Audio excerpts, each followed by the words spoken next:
Hi everyone, this is Veronica.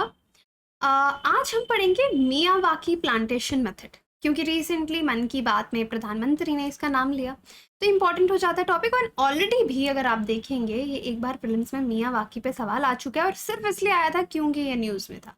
तो एक बार फिर से इसको डिटेल में देख लेंगे। मेंस इज अप्रोचिंग, तो इंपॉर्टेंट हो जाता है टॉपिक।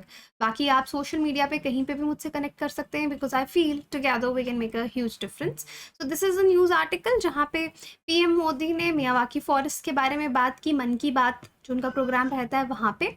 और मुंबई में क्योंकि काफ़ी हद तक ये मियावाकी फॉरेस्ट की जो प्लांटेशंस हैं वो हो रही हैं, तो यहाँ पे आपको जानना बहुत इंपॉर्टेंट हो जाता है कि मियावाकी फॉरेस्ट का कॉन्सेप्ट क्या है, कहाँ से आया, किस तरीके से यहाँ पे फॉरेस्ट्स या ट्रीज जो हैं एफॉरेस्ट्रेशन के प्रोग्राम्स चलाए जाते हैं। अब लेटेस्ट एपिसोड में क्योंकि इसकी बात हुई है, क्योंकि शहरों में जहाँ पे आपकी बंजर ज़मीन हो जाती है या टेम्परेचर को कम करने के लिए हम फॉरेस्ट क्रिएट करते हैं, जिनको हम बोलते हैं शहरी फॉरेस्ट, है ना, अर्बन फॉरेस्ट, जंगल, अर्बन एरियाज में जो जंगल बनाए जाएंगे स्मॉल एरिया में, छोटे एरिया में, तो उसको हम मियावाकी प्लांटेशन बोलते हैं। अब इसका एग्जाम्पल देते हुए प्राइम मिनिस्टर ने केरला बेस्ड एक टीचर का नाम भी लिया, जिनका नाम है रफ़ी रामनाथ, जो कि मियावाकी टेक्निक से उन्होंने एक पूरी बंजर ज़मीन थी उसको मिनी फॉरेस्ट में कन्वर्ट कर दिया और कहा उनको Vidyavanam by planting 115 varieties of trees. तो उन्होंने यहाँ पे 115 वेराइटी ट्रीज के जो हैं वो लगाए हैं। अब यूपीएससी में आपके लिए जीएस 3 में इन्वायरमेंट वाले पार्ट में ये बहुत इंपॉर्टेंट हो जाता है, और प्रीलिम्स के लिए मियावाकी ये शब्द ही बहुत इंपॉर्टेंट है, ये प्लांटेशन का तरीका। इसके पॉजिटिव्स क्या हैं, नेगेटिव्स। आपको पॉजिटिव्स तो आई एम श्योर अभी मैं बोलूँगी आप 10 पॉजिटिव्स मुझे मियावाकी प्लांटेशन के बता देंगे, लेकिन क्या आप मुझे कमेंट सेक्शंस में इसके कोई नेगेटिव्स बता सकते हैं कि व्हाट आर द नेगेटिव्स, कि आप मियावाकी क्या पेड़ लगा रहे हैं, पौधे लगा रहे हैं, अच्छी बात है, लेकिन क्या उसका कोई नेगेटिव इम्पैक्ट हो सकता है? तो ज़रा जब तक हम डिस्कशन करते हैं एंड ऑफ द वीडियो में आपको पता लग जाएगा, लेकिन उससे पहले मुझे बताइएगा। और मेजर कंसर्न्स हमारे मियावाकी को लेकर मेंस के लिए इंपॉर्टेंट है क्या है।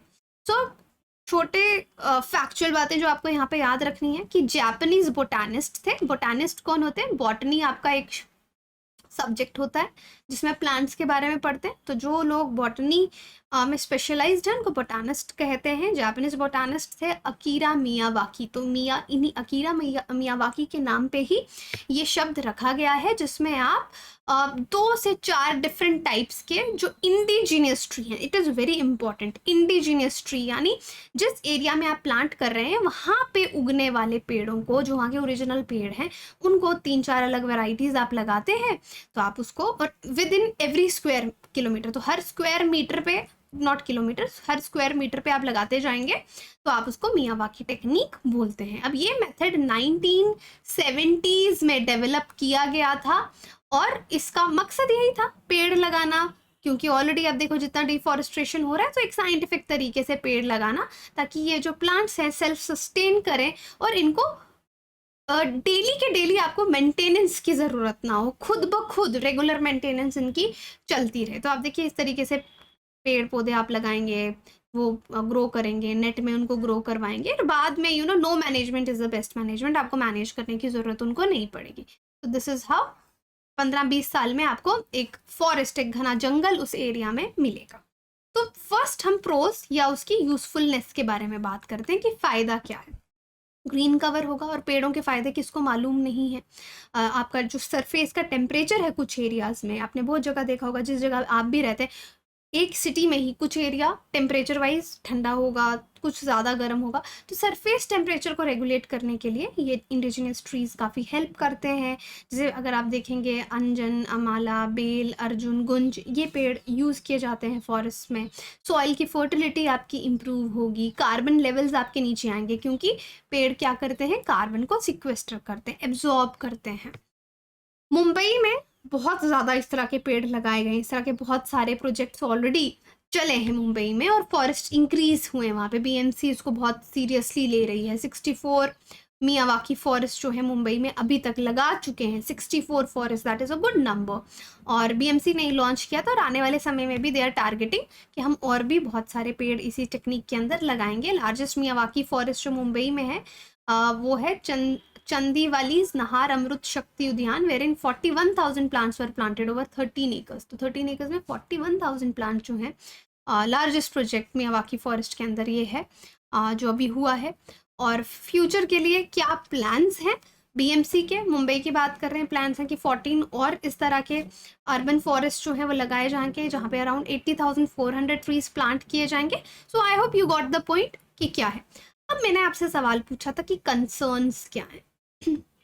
कंसर्न समझने के लिए आपको फॉरेस्ट का डेफिनेशन आना चाहिए मोटे तौर पे कि फॉरेस्ट क्या है। नॉर्मल पेड़ लगा दिए आपने तो क्या वो फॉरेस्ट बन गया? ऐसा होगा क्या? क्योंकि फॉरेस्ट जब आप सोचते हैं तो क्या है, तो आप फॉरेस्ट के बारे में अगर समझना चाहते हैं ना तो अपने यूपीएससी के एनवायरनमेंट का इकोलॉजी का सिलेबस खोल लीजिए। Food chain, food webs, ecotones, wetlands, so many things. आप देखिए अगर आप फॉरेस्ट की बात करें, मतलब सिर्फ मैं वेटलैंड्स को फॉरेस्ट नहीं बोल रही हूँ, कि ये जो पूरे इकोसिस्टम्स बने हुए हैं, फॉरेस्ट एक अगर इकोसिस्टम है तो यहाँ पे you will find a complex assemblage different living organisms की, डिफरेंट लिविंग सिस्टम्स की, जिनको आर्टिफिशियली क्रिएट करना आप उसको कॉपी तो कर सकते हैं बट वो वही होता है ना, ओरिजिनल रीबॉक एंड रिबूक, वो किसी मूवी का डायलॉग था, डिफरेंस रहेगा। तो यहाँ पे भी वो डिफरेंस रहेगा, ओरिजिनल और उसकी कॉपी में फर्क रहेगा। जो नेचुरली नेचर बना रही है कोई चीज, आप उसको जितना भी कॉपी करने की कोशिश करें तो पूरे उस तरीके से नहीं कर पाएंगे, राइट? तो ठीक है, इसके फायदे हैं बट इसके नुकसान भी हो सकते हैं, क्योंकि आप एग्जैक्टली फॉरेस्ट नहीं बना रहे, आप उसका एक कॉपी बनाने की कोशिश करें and you don't know long term में उसका क्या असर पड़ेगा, लॉन्ग टर्म सस्टेनेबिलिटी कितनी रहेगी। अभी तक जब से भी प्रोजेक्ट आया है, हो सकता है कि इतना ज़्यादा कंपटीशन इंक्रीज हो जाए, क्योंकि आप इतनी सारी वेराइटीज़ एक छोटे से एरिया में लगा रहे हैं, वहाँ पे कंपटीशन इंक्रीज हो जाएगा, रिसोर्सेज के लिए स्पीशीज़ की आपस में लड़ाई शुरू हो जाएगी। आप ये कॉन्सेप्ट पढ़ते हैं ना इन्वायरमेंट एंड इकोलॉजी में, वालरेबिलिटी हो जाएगी, डिजीजेस, पेस्ट्स वहाँ पे ग्रो करने लग जाएंगे, प्लांट्स की स्टंटेड ग्रोथ हो सकती है, हो सकता है कल को इन्वेसिव स्पीशीज वहाँ पे आ जाएं, राइट? तो जब आप मियावाकी मेथड को कर रहे हैं तो कुछ ना कुछ रिस्क इकोसिस्टम पे वहाँ पे रहेगा, राइट?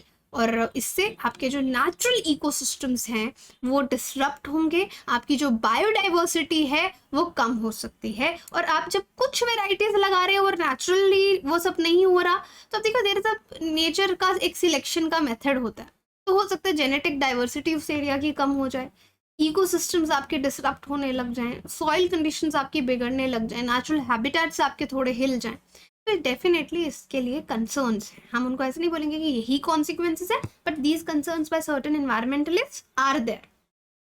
सो मियावाकी फॉरेस्ट, ये चीज़ तो मैं बोलूँगी, ये लाइन मुझे बहुत पसंद है, यहाँ पे ओपिनियन आर्टिकल है but I would also believe in it कि ओरिजिनल होता है, कॉपी होती है। मियावाकी फॉरेस्ट सब्सटीट्यूट नहीं है, बट हैविंग सेड दैट कि कॉपी है लेकिन उसके फायदे भी हैं, ऐसी बात नहीं है, उसके फायदे हैं, क्योंकि अल्टीमेटली आप ट्रीज लगा रहे हैं, आप कार्बन को फायदे में ऑलरेडी आपको यूजफुलनेस बता चुकी हूँ कि बैरन लैंड जो कभी कुछ दे ही नहीं रहा था, ऐसी बंजर जमीन पड़ी थी, आपने वहाँ पेड़ पौधे लगा दिए, तो फायदा तो होगा, बट यू कैन नॉट से कि ये नेचुरल फॉरेस्ट का सब्सटीट्यूट है, राइट? कि अब हम, क्योंकि ये चीज़ मैं क्यों इस पे जोर दे रही हूँ, क्योंकि बहुत से लोग डेवलपमेंट के नाम पे, इंडस्ट्रीज, फैक्ट्रीज, इंफ्रास्ट्रक्चर बनाने के नाम पे पेड़ काट देते हैं, नेचुरल फॉरेस्ट काट देते हैं। जी डिफॉरेस्टेशन कर दो, हम तो नया फॉरेस्ट लगा लेंगे, नया फॉरेस्ट बना लेंगे मियावाकी टेक्निक से।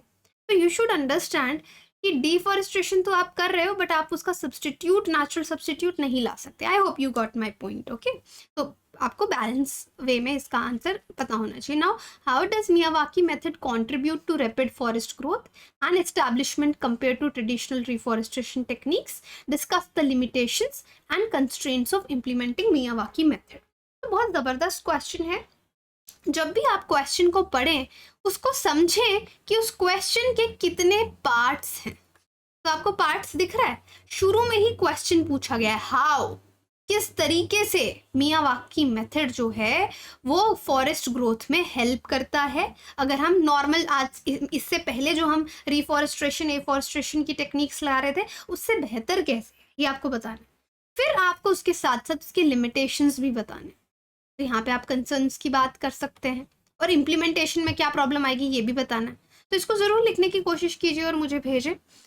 Last the thing is this quote, the only way to do great work is to love what you do. तो ऑब्वियसली अगर आपने तैयारी करने के बारे में सोचा है तो सिर्फ प्रेशर में आके देखा देखी में तैयारी मत कीजिए। अगर आपको तैयारी करने में मज़ा आ रहा है, आपको अच्छा लग रहा है, तभी आप एंड तक कर पाएंगे। It is a marathon, UPSC की तैयारी, और मैराथन तभी कंप्लीट होगा if you love what you do.